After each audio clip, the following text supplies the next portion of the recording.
Trinitas itu sebenarnya adalah hasil pemikiran agama orang yang dijadikan agama. Karena awalnya itu adalah catatan di pinggir halaman. Nah, nanti kalau kita mau masuk lagi ke dalamnya, siapa yang menulis, siapa yang menyalin, itu ada. Ada nanti bisa ketemu siapa, namanya siapa yang menulis. Ya, siapa tahu nanti kita ketemu lagi, kita mau cek lagi, kita lagi ngomongin apa waktu itu kita ada videonya. Boleh Ya. Boleh. Kira-kira kalau Fendi, kalau ditayangin di YouTube keberatan atau enggak? Oh enggak sih. Enggak apa-apa. Oke, alhamdulillah. Terus, Bu diminum loh Bu. Iya. Fendi minum dong. Udah minum nih. Kopi. Ini mana nih satu nih? Udah. Lagi mau? Atau kopi hitam mau? Anaknya. Oh belum. Iya. Gue yang butuh kopi, gue bangun tidur nih bang. Ya terus Ren, di Bandung berarti waktu itu dari kecil ya? Saya enggak. Saya dari kecil itu di Singapura. Oh malah Singapura. Iya. Karena saya waktu itu pelarian 98. Oh nih korban 98 yang keluar ya? Iya. Ya, Jadi waktu 98 saya masih kecil banget. Iya, 98 saya umur 5 tahun ya. Iya. Oke. Jadi saya nggak tahu apa-apa. Pokoknya saya tahunya itu saya dibawa ke Singapura lewat Bali. Oke. Karena waktu itu di Bandung nggak ada langsung ke Singapura. Dari lewat Bali harusnya mau terbang langsung tapi nyepi. Gitu. Oh. Jadi hari lagi di Bali lalu saya terbang ke Singapura. Jadi saya dari kecil sampai saya lulus kuliah saya di Singapura. Oh lama juga berarti ya? 18 tahun saya di Singapura. Waduh. Berarti udah Singaporean berarti harusnya. Ada accentnya. Pantesan bahasanya nggak kayak orang Indo asli ya. Kayak gimana? Tadi ya walaupun bahasa Indonesia tapi apa namanya istilahnya kayak bukan bahasa orang Indonesia yang native gitu lah. Masa sih kok? Saya tadi ngeliat orang biasa kan ngomong gini, selama saya merangkul Katolik itu bahasa Inggrisnya memang embrace. Ya embrace. Nah, embrace kalau di bahasa Indonesia memang merangkul. Coba ada nggak orang Indonesia bilang selama saya merangkul Katolik? Nggak ada. Betul ya? Terus? Ya saya lulus dari Singapura itu tahun 2017. 2017. Di 2017 saya baru balik ke Jakarta lagi. Ya 2017 lanjut lagi saya ke sekolah waktu itu. Di Indonesia. Di Indonesia saya lanjut lagi sekolah. 2019 saya lulus. Baru deh saya mulai cari kerja tapi ada COVID kan 2020. 2021 baru saya dapat kerja.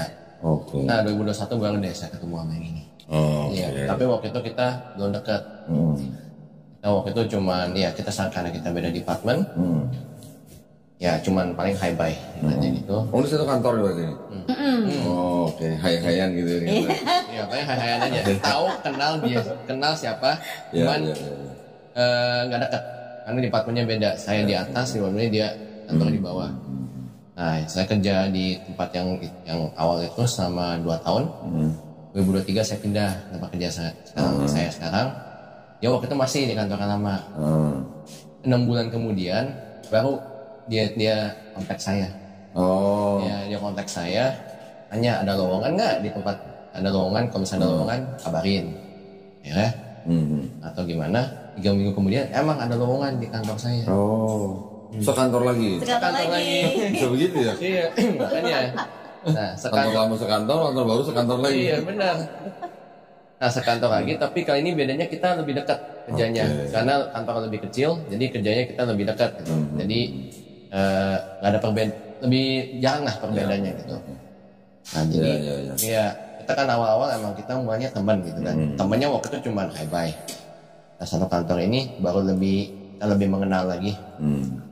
Nah terus 2024 kita baru kerjasama lebih dekat. Nah, lama nggak lama ya baru deh kita mulai ada feeling lah gitu. Nah saya cuman mikir sih, saya waktu itu juga bilang sama si ini Putri bahwa saya sih serius. Saya juga emang udah mencapai umurnya ya, emang saya udah harus serius gitu ya. Saya juga ada pikiran mau nikahin. Nah si Putri kan dia punya syaratnya itu dia harus orangnya seiman gitu. Saya juga bilang saya tuh harus mencari tahu lagi saya arahnya kemana. Karena saya dari kecil saya cuma tahu bahwa saya tuh orang Katolik gini aja gitu, tapi saya tidak diajarin, saya tidak dapat bimbingan dari orang tua pun tentang agama ini, karena orang tua itu waktu itu nggak ada agama. Saya dirangkul sama kakak saya yang termasuk ke agama Katolik itu sama tante saya. Sampai sekarang orang tua sekarang Kristen malah. Ya, jadi beda ibaratnya gitu, ada perbedaan. Kan ajarannya sedikit berbeda. Jadi saya belum dapat kesempatan atau belum mendapat seseorang yang bisa membuat saya mendalami gitu orang Katolik itu apa.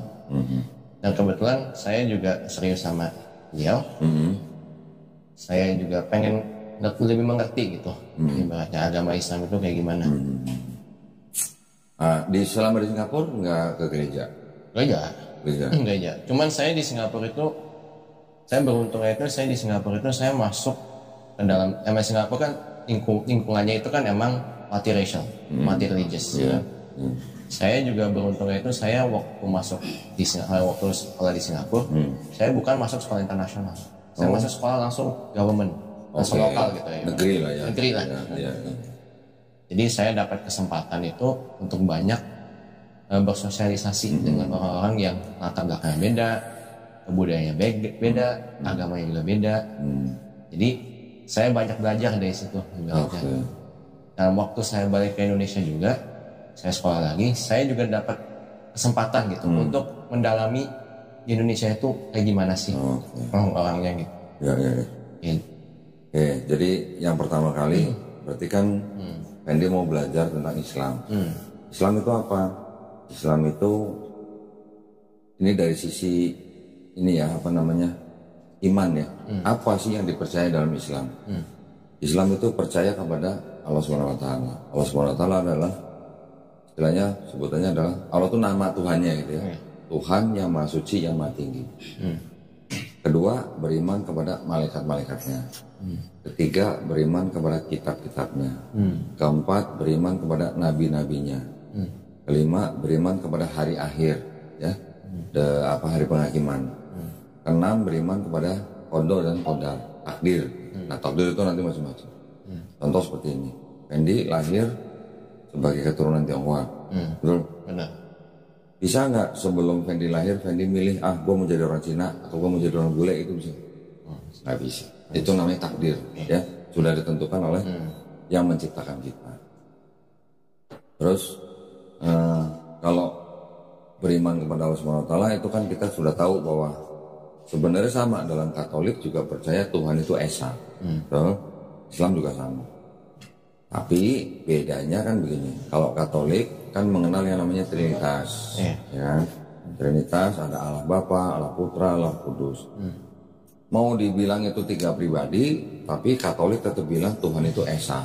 Jadi ini hanya 3 pribadi tapi satu hakikat, ya. Di Islam kita tidak mengenal yang namanya pribadi Tuhan itu bisa lebih dari satu pribadi. Dalam Islam kita mengenal Allah itu adalah satu pribadi atau satu zat namanya. Zat itu tulisannya DZAT, ya, bukan ZAT ya. Kalau ZAT itu meter atau substance, kalau zat dengan D itu artinya essence atau person. Perbedaan yang paling besar antara Katolik dan Islam tuh begitu di konsep ketuhanannya. Yang kedua di konsep keselamatannya. Fendi selama jadi orang Katolik pasti percaya bahwa Fendi dosanya sudah ditebus oleh matinya Yesus di atas kayu salib, betul kan? Di Islam kita harus berbuat kebaikan, amal soleh, ibadah, mengikuti perintah Tuhan, menjauhi larangan Tuhan, supaya kita bisa masuk surga. Kalau Fendi, kalau Katolik kan karena dosanya sudah ditebus, kemudian Fendi istilahnya percaya bahwa Yesus adalah Tuhan dan Juru Selamat, mengikuti istilahnya apa yang diperintahkan oleh gereja, baru masuk surga. Istilahnya kan begitu ya, konsep umumnya gitu loh. Tapi yang menjadi perbedaan mendasar antara Islam dan Katolik, ini saya ngomong, saya bandingin dulu ya, supaya Fendi juga punya bayangan gitu. Jangan cuma saya cerita Islam tapi nggak bisa bandingin dengan Katolik, karena memang masih banyak persamaan antara Islam dan Katolik. Persamaannya, Katolik dan Islam sama-sama beriman bahwa nabi-nabi itu sebelum Yesus, ya, dari mulai Abraham, Musa, Harun, Daud, Solomon, bahkan Yesus itu kan tokohnya tokoh-tokoh yang sama. Katolik juga percaya beriman kepada Tuhannya Abraham, Yakub, Ishak dan Yakub. Islam juga begitu. Cuma kalau di Islam kita percayanya sampai nabinya itu sampai ke Adam. Nah, Adam itu juga nabi sampai ke Yesus atau Isa misalnya. Kalau Katolik mungkin terbatas hanya sampai Abraham misalnya. Adam bukan nabi. Ya, nabi-nabinya sama, malaikatnya sama. Di Katolik sebut malaikat Gabriel, betul? Kita sebut malaikat Jibril alaihissalam. Malaikatnya sama, kemudian kitabnya. Nah, kitabnya orang Katolik juga percaya ada kitab Taurat, betul kan? Islam juga begitu. Di Quran kita juga mengimani ada yang namanya kitab, tapi belum tentu berbentuk buku ya. Kitab itu dalam artian bisa berupa hukum, ketetapan, perintah, aturan dari Tuhan untuk bangsa Israel. Katolik kan juga sama. Ada Taurat, ada Mazmur untuk bangsa Israel. Terus kemudian Katolik percaya ada Injil tapi dalam bentuk gospel, Matius, Markus, Lukas, Yohanes. Kita percayanya Injilnya satu, cuma satu Injil yang diterima oleh Nabi Isa misalnya. Yang itu kitabnya. Nabinya tadi udah. Hari akhir juga sama. Katolik juga percaya, kita juga percaya. Jadi yang membedakan konsep ketuhanannya dan konsep keselamatannya. Karena konsep ketuhanannya kan jelas beda. Kalau Islam, Allah adalah satu pribadi.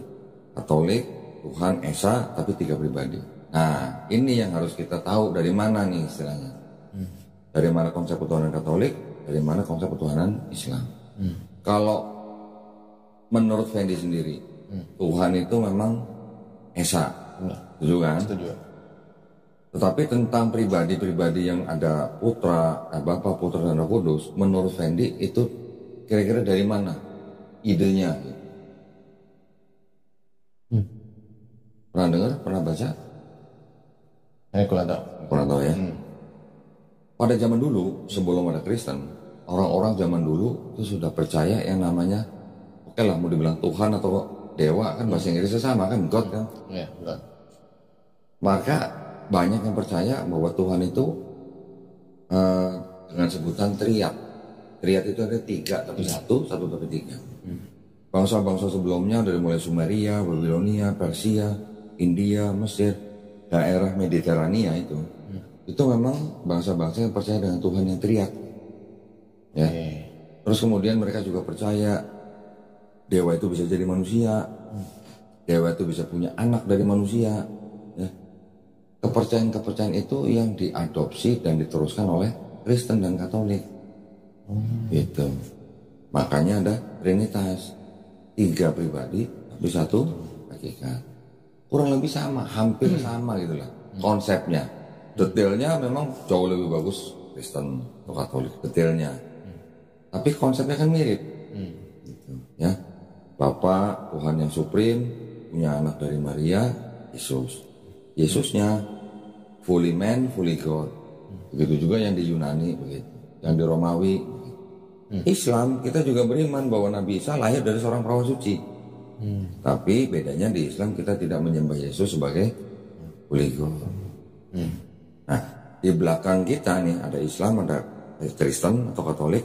Di belakang kita kan ada Yahudi nih. Ada Judaism kan.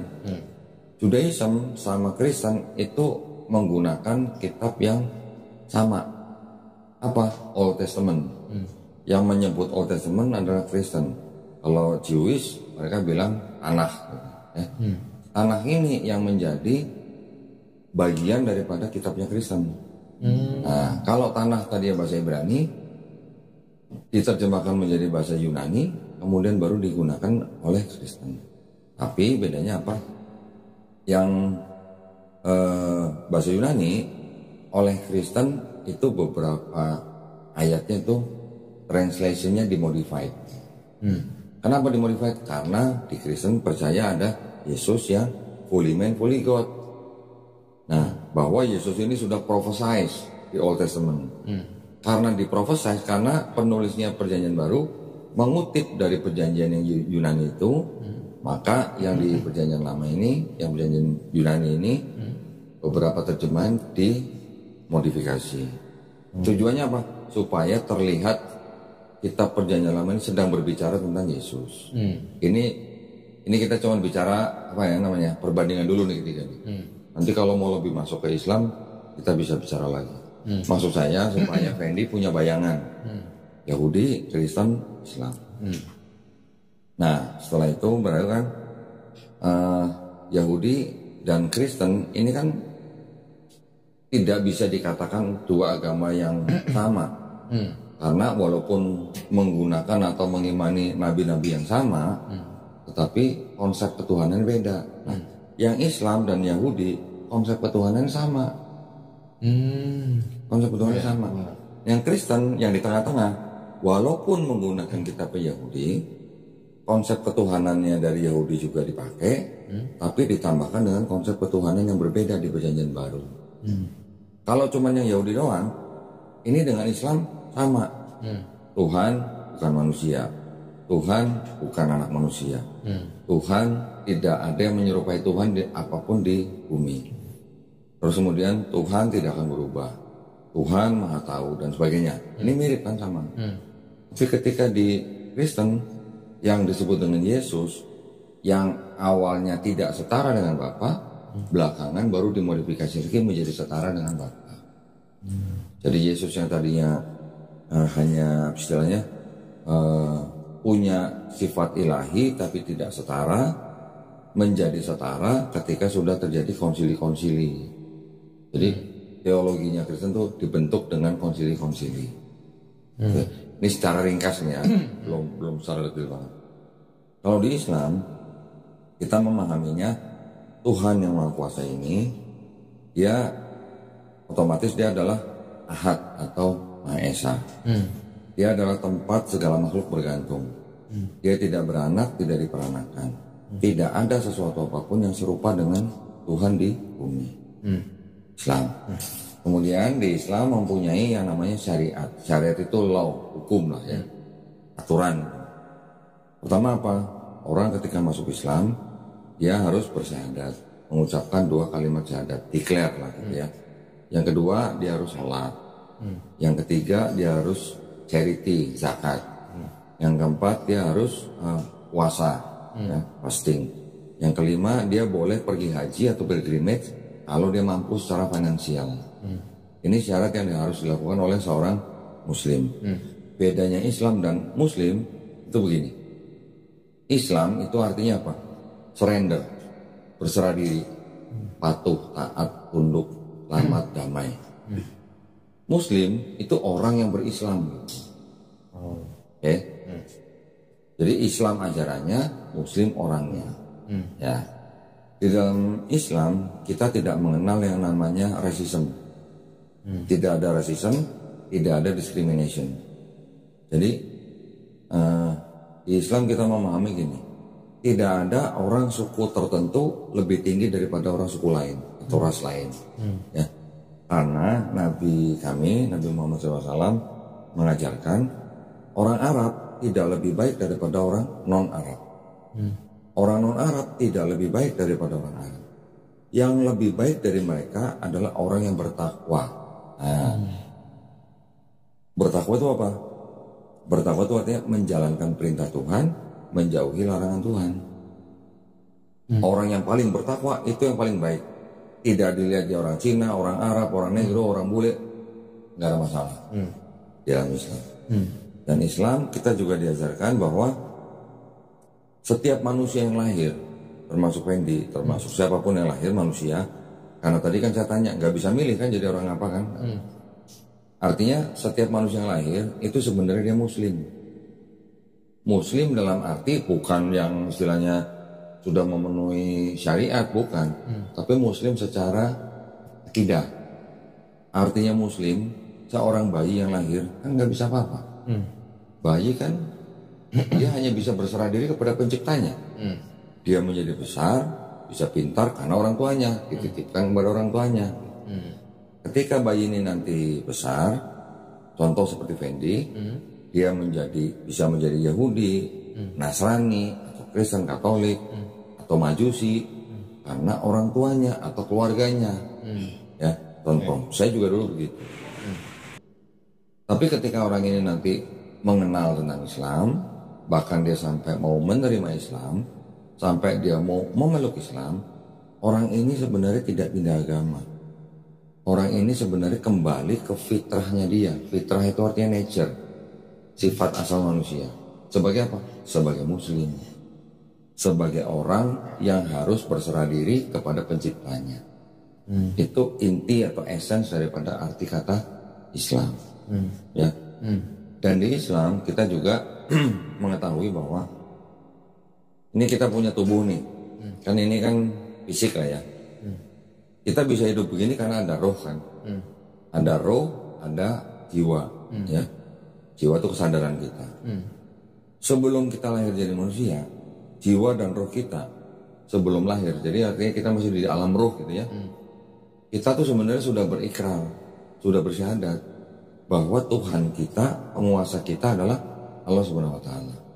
Tapi ketika dia dilahirkan jadi manusia, kalau misalnya roh ini lahir di keluarga yang muslim, dia bisa selamanya berikrar atau menjaga 2 kalimat syahadat di mulutnya. Ya, ketika dia nanti akhir balik, dia udah mulai sholat dan segala macam, dia menjaga tuh 2 kalimat syahadat itu. Tapi kalau orang-orang yang lahir di keluarga yang bukan Islam, seperti Fendi dan saya, kita tidak tahu apa itu 2 kalimat syahadat, ya kan? Sampai kita mengenal Islam. Nah, jadi ketika ada orang yang bukan Islam, dia kemudian memeluk Islam, dia mengucapkan 2 kalimat syahadat, sebenarnya orang itu sedang mengulang syahadat dulu sebelum lahir jadi manusia. Gitu. Karena kita mengakui bahwa pencipta kita cuma satu, cuma Allah Subhanahu wa taala. Roh adalah ciptaan dari Allah Subhanahu wa taala. Ketika roh sudah menjadi manusia, dia menjalani sesuai dengan kehidupan manusia itu di bumi. Setelah manusia itu meninggal, roh itu akan kembali kepada penciptanya. Itu sekilas ya mengenai Islam. Nanti kalau mengenai teknisnya, sholat berapa kali dalam sehari, zakat berapa persen yang harus kita keluarkan, puasa berapa hari kita harus puasa, itu nanti ada cuklaknya gitu lah. Nah, ya tapi intinya kita juga sebagai orang Islam paham Tuhan atau Allah SWT ini memerintahkan manusia untuk apa?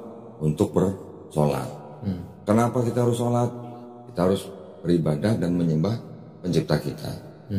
Kenapa kita diperintahkan zakat? Karena sebagian dari harta kita itu adalah milik orang lain yang dititipkan melalui kita untuk diberikan kepada orang-orang yang membutuhkan. Kenapa dititipkan kepada kita? Untuk menguji iman kita. Kenapa kita disuruh puasa? Karena puasa itu juga menjadi ujian buat kita untuk apakah kita taat atau tidak. Tapi yang jelas, sholat, zakat, puasa, ini semuanya perintah yang judulnya tuh baik buat kita. Baik buat kita dan juga baik buat manusia lain. Judulnya begitu, hikmahnya begitu. Ya.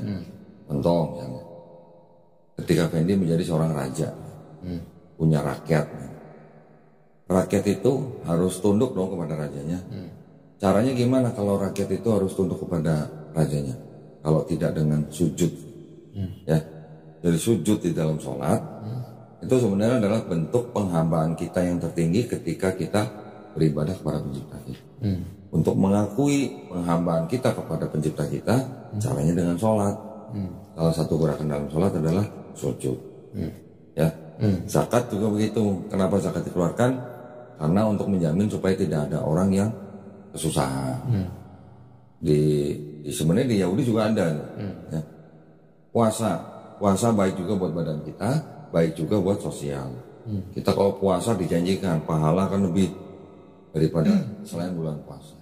Ya, jadi intinya kalau dalam Islam itu kita hanya diperlukan untuk berserah diri kepada pencipta kita, hanya mengikuti perintahnya dan menjauhi larangannya. Larangannya apa? Sama dengan yang di Yahudi. Ya, jangan membunuh, jangan mencuri, jangan berdusta, hormati ayah ibumu, macam-macam lah, jangan mengingini hak orang lain gitu. Itu semuanya dari Islam. Ajaran yang di Yesus atau Isa, yang di Injil ada nggak di Islam? Ada. justru kita juga malah sempurnakan lagi. Ibadahnya juga begitu. Kita mengikuti apa yang sudah diturunkan nabi-nabi kita, dan di Islam kita sempurnakan. Contoh misalnya apa? Sunat. Yahudi ada sunat. Kristen, nah di Kristen ini jadi bermasalah nih. Ada yang sunat, ada yang tidak. Karena Kristen ternyata kalau kita pelajari betul-betul, Kristen sebenarnya bukan pengikut Yesus. Kristen pengikut Paulus. Paulus yang bilang tidak perlu sunat gitu, buat orang-orang non-Yahudi. Islam tetap sunat karena kita mengikuti jalan atau agama yang diikuti oleh Abraham atau Ibrahim. Ya, misalnya gitu. Puasa juga begitu. Nabi-nabi udah puasa. Yesus juga puasa. Sholat, kita juga sholat seperti Yesus di Bible. Yesus sholatnya gimana? Sujud juga. Kita juga sujud. Yesus sunat, kita sunat. Yesus nggak makan babi karena dia ikut hukum Taurat, kita nggak makan babi. Yesus puasa, kita juga puasa. Yesus dikafani di Bible, kita orang Islam mati juga dikafani. Jadi kalau mau ditarik garis lurus, masih ada tuh benang merah antara Yahudi, Yesus, dan Islam. Kristennya ini agak bergeser sedikit dari benang itu gitu. Karena Kristen tidak sunat kebanyakan, Kristen masih makan babi kebanyakan, Kristen masih tidak puasa kebanyakan. Ada yang puasa tapi nggak banyak. Kristen tidak sujud kebanyakan, ada yang sujud tapi nggak banyak. Kristen nggak masuk peti, nggak dikafani tapi masuk peti kebanyakan. Jadi kalau kita mau tarik Yahudi, Yesus, Islam. Kristennya tuh di samping Yesus gitu. Kristennya bukan ngikutin Yesus, tapi Kristennya ngikutin Paulus gitu. Jadi ada Yahudi, Yesus, Paulus, baru bawahnya gereja gitu lah, baru Islam. Secara kesinambungan, kesinambungan ajaran nabi-nabinya. Kalau misalnya perkataan tadi antara Yesus dan Paulus, menurut Fendi ada yang salah, silakan dibantah. Maka saya mau pelajari gitu. Tapi sih saya lebih penasarannya satu sih. Kodoni kenapa tiba-tiba bisa mengaku Islam? Iya, saya mau tanya itu. Berarti Kodoni dulu itu Katolik atau Kristen? Protestan. Ya dulu gereja GBI. Karena gini, namanya sebuah agama. Landasan yang kita bisa pakai itu apanya dalam sebuah agama? Kan pasti kitabnya. Betul kan? Kalau nabinya masih hidup, nabinya bisa ngajarin. Tapi kalau nabinya sudah nggak ada, apa yang buat pegangan kita kalau bukan kitabnya, ya kan? Di dalam kitab sebuah agama itu kan yang harus kita pegang adalah keautentikan daripada kitab itu. Setuju nggak? Keautentikan itu maksudnya apa? Kan kitab agama itu kan disebut kitab suci. Yang namanya kitab suci itu artinya apa? Murni, pure. Tidak ada campur tangan manusia kan? Ketika saya dulu masih Kristen, saya mempelajari ulang kitab saya. Ternyata saya menemukan dalam kitab saya isinya sudah tidak pure. Sudah ada campur tangan manusia. Sudah ada pemikiran manusia yang menjadi agama saya waktu itu. Saya baru menemukan gitu. Memang kalau nggak dipelajari, jemaat nggak akan nemu. Kalau nggak dipelajari. Karena kitab yang dipegang oleh jemaat itu bisa beda dengan kitab yang dipegang oleh pastor. Bukan beda ayatnya, bukan. Tapi di dalam kitabnya pastor itu mereka kan pasti ada catatan-catatan gitu. Itu yang membedakan.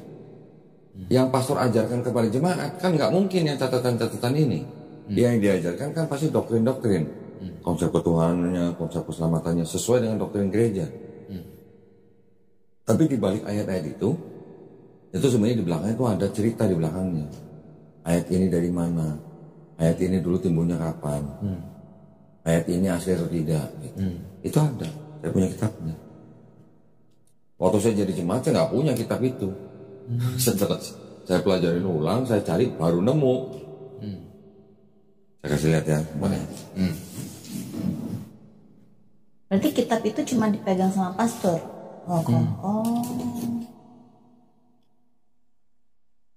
Kalau kita ada nggak Quran versi jemaat, Quran versi ustadz gitu ada nggak? Nggak, sama. Ada. Semua sama.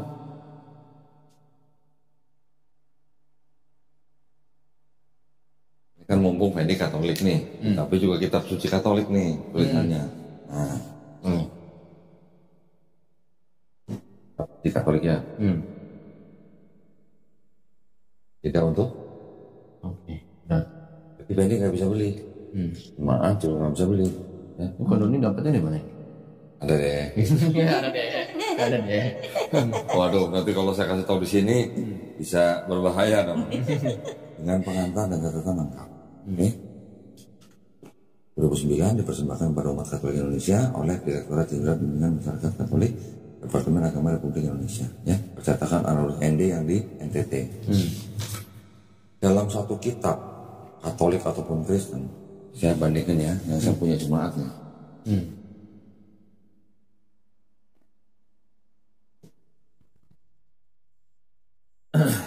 Ini yang punya jemaat nih. Jadi ini tipis ya. Tahu kan? Punya kamu juga gitu.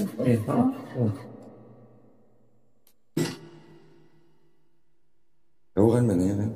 Iya. Isinya sama, cuman bedanya kalau yang ini punya Protestan tidak ada kitab-kitab Deuterokanonika. Kalau yang Katolik kan ada 7 kitab yang tidak masuk dalam Protestan. Susunan kitabnya sama, cuman di sini lebih banyak 7. Contoh aja kita lihat.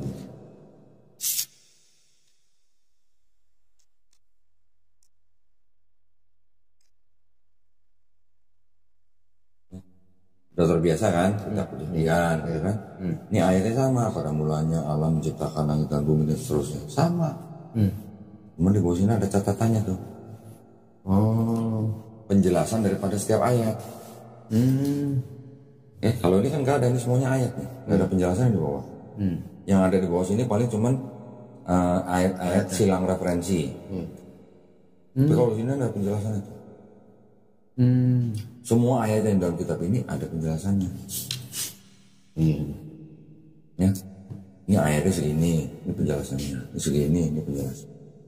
Semua ada, walaupun ini ada sedikit gitu. Ini yang namanya study Bible. Ya. Nah, di seluruh kitabnya Katolik dan Protestan, Fendi pernah nggak membaca ayat yang isinya tuh mengajarkan konsep Trinitas? Trinitas itu kan 3 pribadi tadi kan, Bapa, Firman atau Putra, Roh Kudus, tapi ketiganya satu. Kan itu kan inti daripada ajaran Trinitas. Di seluruh Bible pernah baca nggak ayat yang mengajarkan hal itu? Ada 3 pribadi tapi satu. Ingat mana ayatnya? Saya lupa. Tapi Lupa. Kita langsung aja tutukin ya. Cuman satu di seluruh Bible yang mengajarkan Trinitas. Yang lain tidak ada yang sempurna gitu.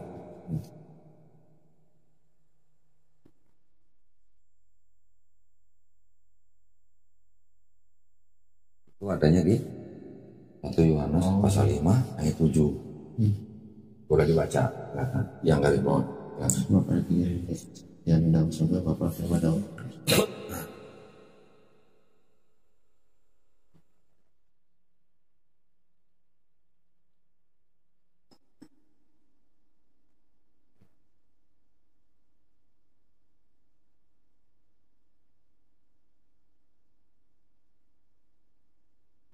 Ya, ini ada catatan kakinya.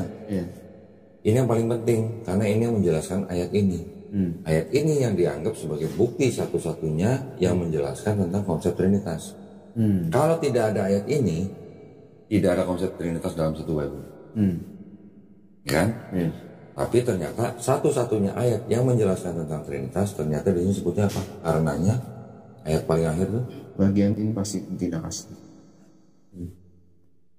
Kan tadi sebut coba kalau mau dibaca semua biar jelas coba. Ada kalimat yang berbunyi bagian ini aslinya adalah sebuah catatan di pinggir halaman. Jadi sebenarnya awalnya catatan di pinggir halaman, terus kemudian apa? Disisipkan oleh penyalin. Kalau catatan berarti kan pikiran manusia, pemikiran manusia. Kemudian disisipkan berarti pemikiran manusia dijadikan agama. atau dijadikan ayat. Iya. Betul kan?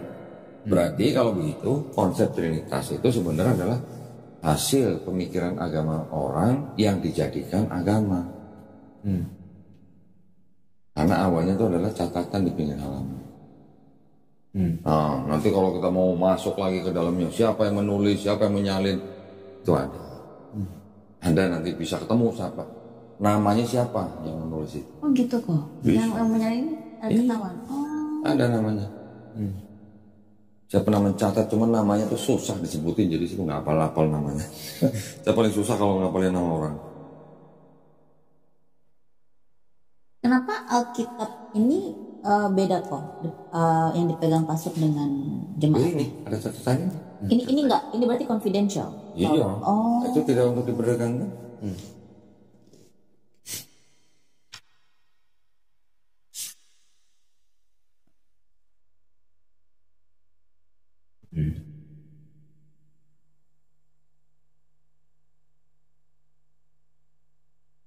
Iya, namanya.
Lupa namanya siapa nih.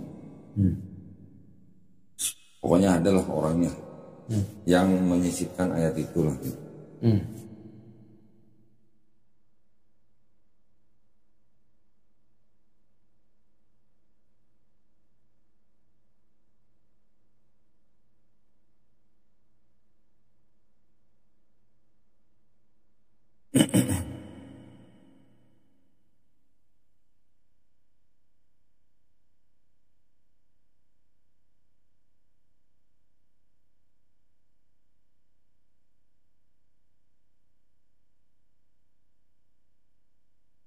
Itu yang terjadi.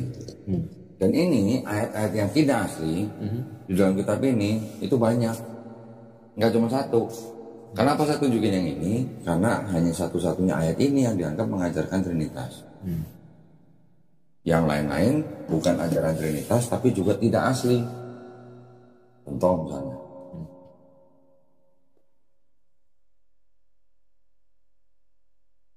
Matius 17 ayat 21 ya. Ayat ini tidak asli, ya kan? Tulisan itu. Tuh.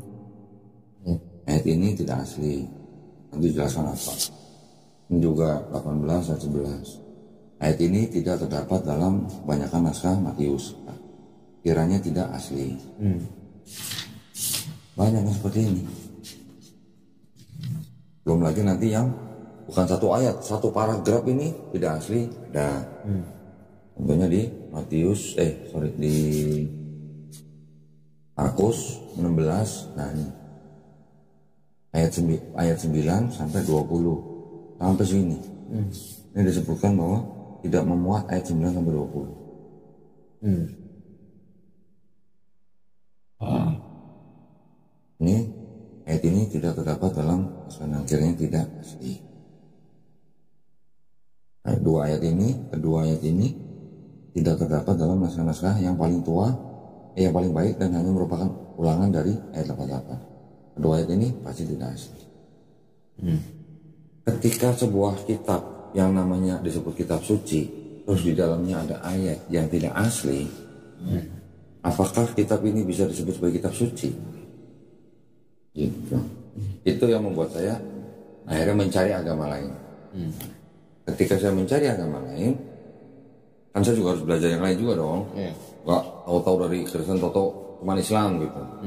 Saya juga pelajari Yahudi. Yahudi tadi saya bilang konsep ketuhanannya tuh sama dengan Islam, monoteisme. Tapi mereka kan eksklusif. Ya, eksklusif dalam arti mereka merasa sebagai bangsa terpilih. Yang lain itu disebut dengan goyim, itu bangsa-bangsa yang istilahnya lebih rendah dari orang Yahudi lah. Yahudi. Kemudian Hindu misalnya. Hindu itu adalah, di dalam Hindu ada mengenal sistem kasta, kan?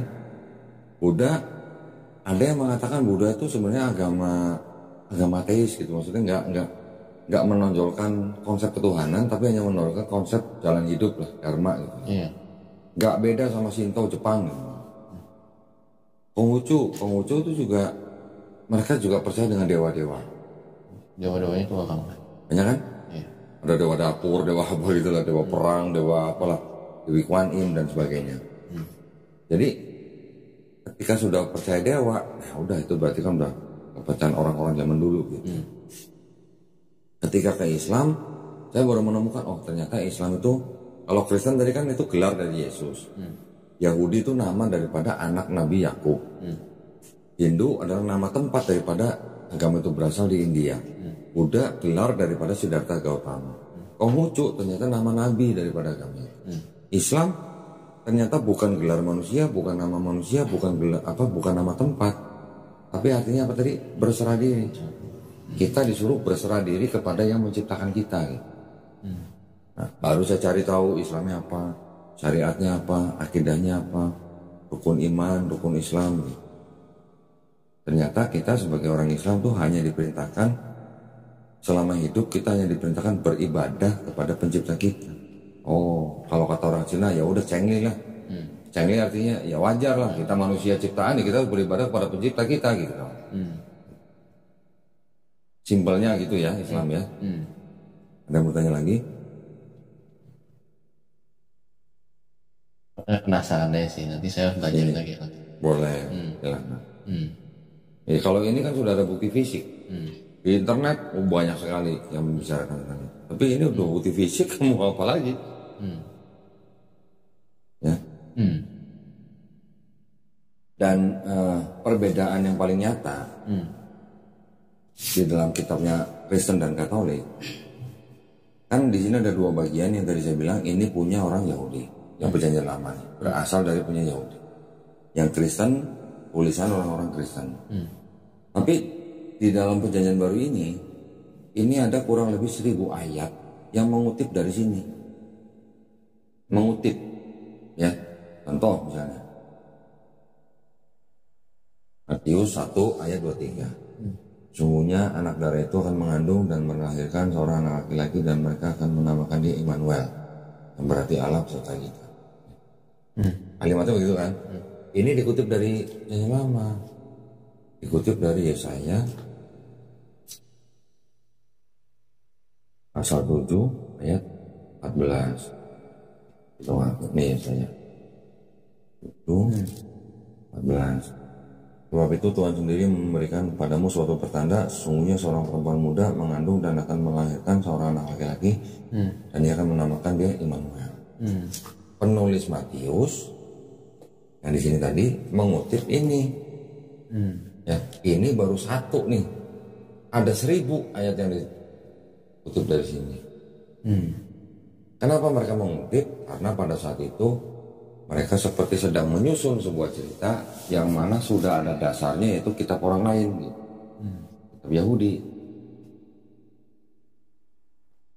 Apakah pemahaman orang Yahudi kan yang punya kitab ini kan, anak kan?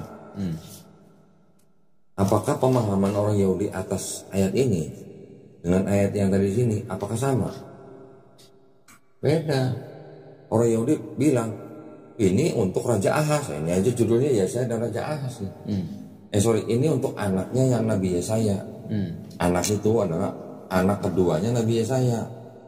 Adanya di Yesaya 8 ayat 3 pengenapannya. Ini menurut kata orang Yahudi.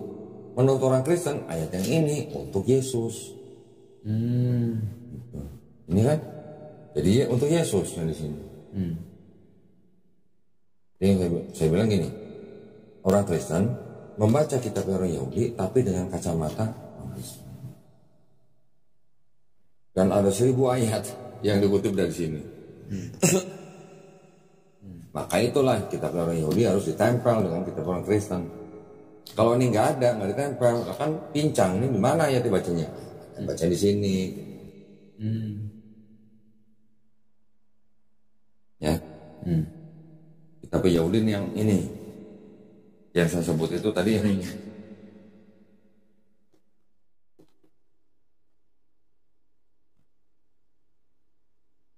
Ini yang aslinya, yang dari kitab orang Yahudi, namanya kitab Tanakh.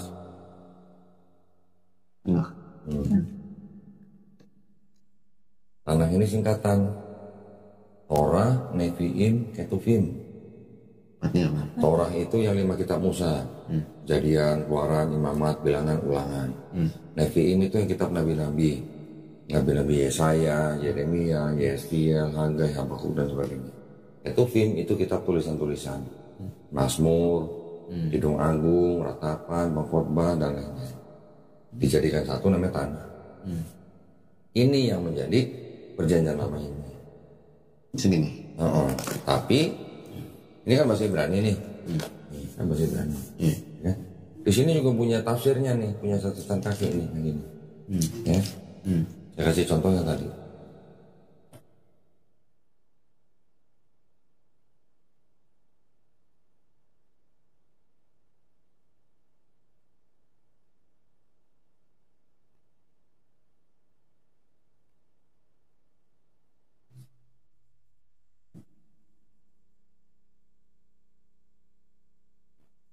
Kasih contoh yang tadi. Ya. Ini menurut orang Yahudi penggenapannya ada di sini. Misalnya 8 ayat 3.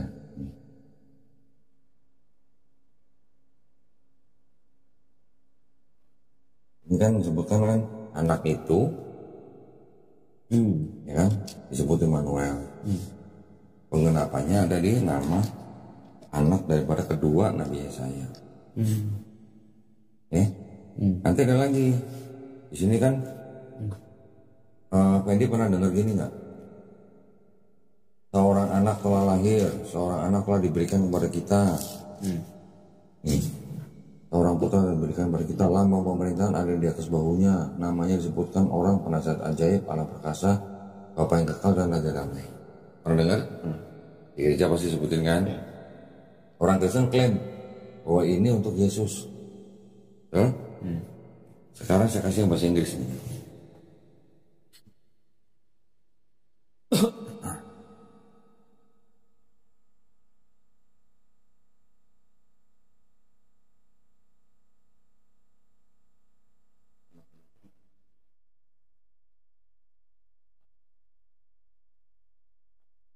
Ini yang Roma gini ya.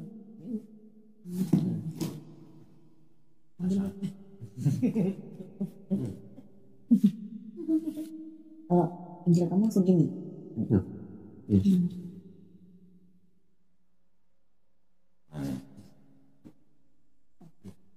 Ini bahasa Inggrisnya 9 ayat 6. For us a child is born, to us a son is given, and the government will be upon his shoulders. Ya.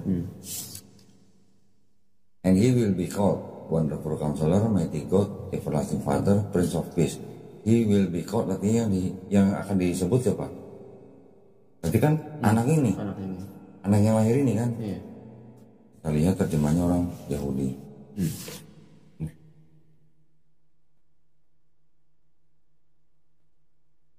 Coba bahasa Inggris, sama-sama bahasa Inggris, coba dibandingkan, sama nggak bahasa Inggrisnya? Ini untuk membuktikan perkataan saya nih.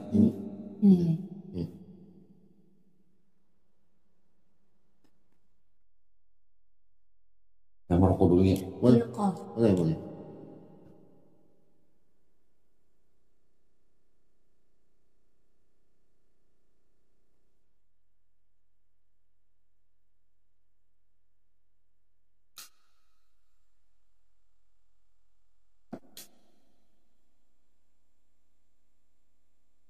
Makan. Makan apa tadi?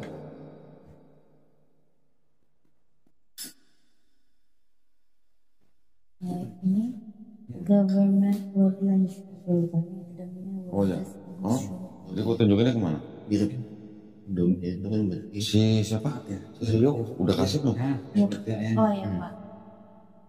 Tempat kekuasaan. Rio yang Bandung. Kuasaan. Yang udah mau ngasih software. Yang buat close up kamera itu. And he will be called under Jadi nanti bisa pakai kamera handphone, bisa masuk ke dalam film. Mighty God, everlasting Father, eternal Father, Samaya. Is it? Yeah. Name is Shalom. Ini ada ini yang punya tanah. Kalau ini Holy Bible. Beda nggak terjemahannya bahasa Inggrisnya? Sama. Hah? Sama dong. Sama? Sama. Berarti lu belum nemu bedanya. Dominion itu ya? Dominion. Bukan Dominion. Ada nggak yang bahasa yang dari yang punya Yahudi ada kata-kata he will be called? Ya, ada. Ada nggak? Ada. Mana? Wait, no. Called Hezekiah.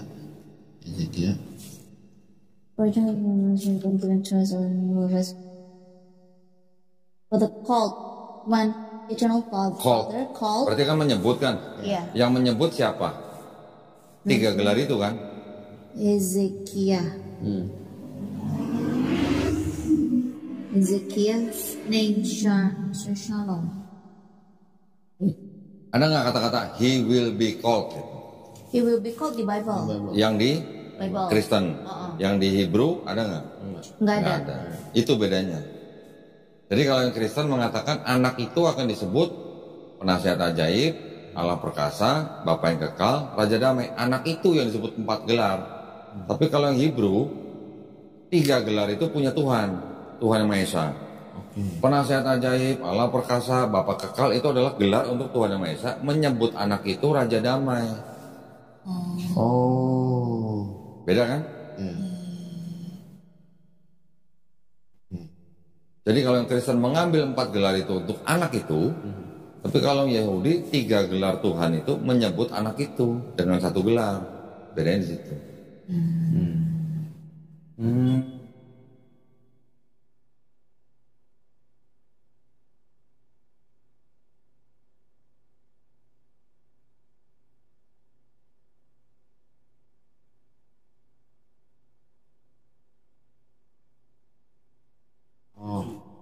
Ya, Ya. beda kan? Beda. Ya, ngerti. Jadi antara Yahudi dan Kristen pemahaman buat ayat itu berbeda. Sedangkan kitabnya Yahudi disusunnya abad 5 sebelum ada Yesus. Abad 5 loh, tahun 450 sebelum ada Yesus. Sudah ada kitabnya orang Yahudi yang namanya Tanakh.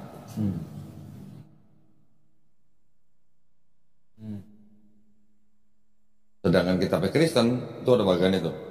Disusun pertengahan abad pertama sampai abad kedua. Ini. Itu tuh yang sebelah, yang di depan Fendi. Nah itu tuh yang merah-merah tuh, yang dipegang tangan tuh. Nah itu. Iya.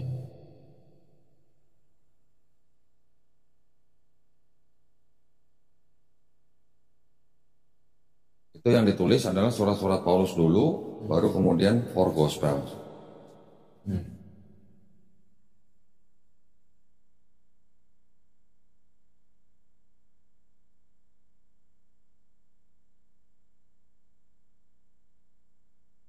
Jauh, kira-kira 500 tahun setelah ada kitab orang Yahudi. Makanya penulis-penulis yang di Perjanjian Baru mengutip dari kitab orang Yahudi. Itu yang terjadi. Nah, sekarang kembali lagi ke Islam. Orang Yahudi kan sebut ini Taurat, ya. Orang Kristen sebut yang ini Perjanjian Baru Injil. Di Quran kita ada sebutan kitab Taurat, kitab Injil, ya. Tapi yang kita pahami yang namanya kitab Taurat dan kitab Injil itu kan hanya untuk bangsa Israel. Apakah pada zaman Nabi Musa sudah ada buku berbentuk buku seperti ini? Belum ada. Apakah zaman Yesus sudah ada kitab ini? Belum ada. Berarti yang namanya kitab belum tentu berbentuk buku seperti ini, ya. Apakah kitab Tauratnya orang Yahudi ini benar-benar yang nulis Nabi Musa? Bukan. Bukan, ya kan? Apakah kitab yang disebut dengan Injil ini tulisannya Yesus? Bukan juga. Apakah yang nulis murid-murid Yesus? Tradisinya bilang begitu, tradisi. Tapi saya bisa buktikan bahwa yang nulis ini bukan murid-murid Yesus langsung. Karena murid-murid Yesus itu masih apa? Nelayan. Orang-orang yang tidak terpelajar. Bagaimana bisa menulis kitab dalam bahasa penjajah gitu? Yesus dan murid-murid itu kan orang Palestina yang hidup di bagian utara, daerah yang berbahasa Aramaik. Bagaimana ceritanya bisa menulis kitab-kitab dalam bahasa Yunani? Mereka waktu itu sedang dalam penjajahan Yunani. Dan ternyata kitab-kitab ini ditulis kira-kira puluhan tahun setelah Yesus nggak ada. Nah, kembali lagi tadi ke Quran. Di Quran ada kitab Taurat, ada kitab Injil. Ini adalah wahyu-wahyu yang diturunkan Allah SWT kepada Nabi dan Rasulnya untuk Bani Israel pada zaman itu. Ya. Dan ini sudah jelas bukan Nabi Musa yang menulis, ini juga sudah jelas bukan Yesus yang menulis. Berarti apakah kitab Taurat dan Injil yang dimaksud Quran itu ini dan ini? Buat kita ini bukan. Karena Quran juga sudah mengatakan bahwa mereka, bangsa Israel, itu sudah mengubah-ubah apa yang sudah diturunkan dari lewat nabi-nabinya. Mereka mengaku ini berasal dari firman Allah. Dan mereka menjual dengan harga yang murah. Terbukti bahwa ini bukan tulisan Nabi Musa, ini bukan tulisan Yesus. Mereka sudah mengubah-ubah. Jadi buat kita orang Islam, kitab Taurat dan kitab Injil ini adalah hukum, perintah, ketentuan, dan aturan yang diturunkan Allah kepada nabi-nabinya, kepada bangsa Israel. Ketika nabi-nabi sudah nggak ada, sudah meninggal, sudah diangkat, kemana wahyu-wahyu itu atau kitab-kitab itu? Ya bersama dengan nabinya. Gitu. Jadi tidak ada berbentuk seperti ini. Maka itulah setiap istilahnya apa yang sudah dirubah-rubah, apa yang sudah disalah pahami, itu semua dikoreksi dan dijelaskan oleh Quran. Termasuk yang paling krusial itu adalah apa? Kalau Kristen mengimani bahwa Yesus dibunuh dan disalib, bangkit hari ketiga, kemudian diangkat, di Quran kita menyangkal yang sebenarnya Yesus itu tidak dibunuh dan tidak disalib, tapi sebelum peristiwa penyaliban itu Yesus sudah diangkat. Nah, itu sih masalah kepercayaan lah ya, masalah iman kita nih. Cuma nanti saya bisa buktikan lagi, ternyata Kristen-Kristen yang ada pada abad-abad awal juga ada yang percaya bahwa Yesus tidak disalib, bukan Yesus yang disalib, orang lain yang disalib. Tapi tentu saja yang ini tidak masuk ke dalam Kristennya kitabnya orang Kristen.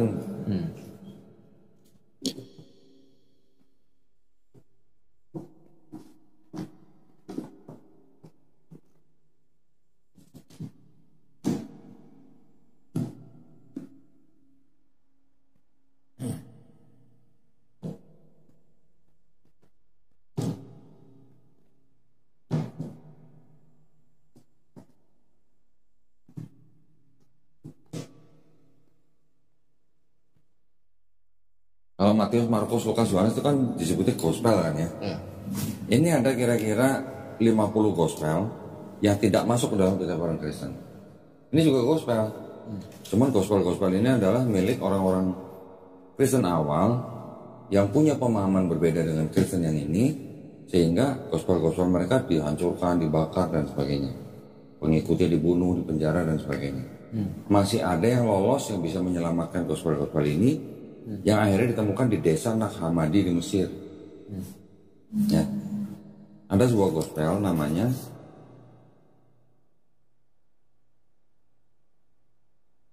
The Second Discourse of Great Set. Ya. Halaman 473.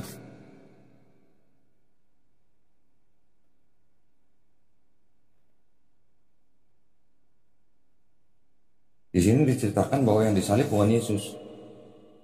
Kalimat-kalimat terakhir aja nih. Jadi ceritakan malah Yesus melihat penyaliban itu dari jauh sambil tertawa. Yang disalib bukan Yesus tapi Simon orang Kirene. Pernah baca di Matius, Markus, Lukas ada nama Simon orang Kirene yang memanggul salib Yesus. Nah, ini.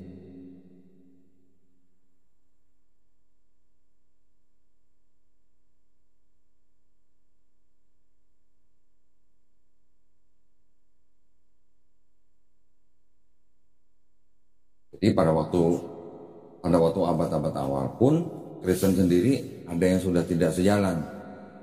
Sebagian besar Kristen beriman bahwa Yesus sudah dibunuh dan disalib.